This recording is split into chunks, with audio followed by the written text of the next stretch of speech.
রাষ্ট্র সংস্কারে গঠিত ৬টি কমিশনের মধ্যে ৫টি কমিশনের পূর্ণাঙ্গ গেজেট প্রকাশ করল অন্তর্বর্তী সরকার।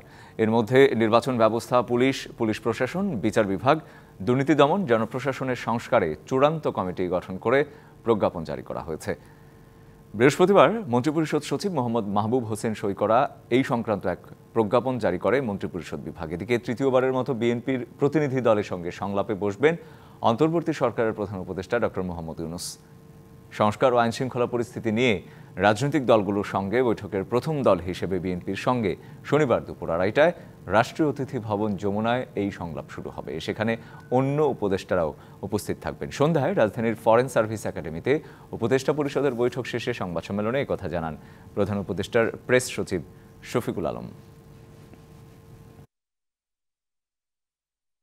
বিএনপি ছাড়া আরো বেশ কিছু দল থাকবে, আপনি দেখবেন ২:৩০ থেকে একটানা মিটিং চলবে। আমি বিএনপির নাম বললাম, আরো আপনারা জানবেন।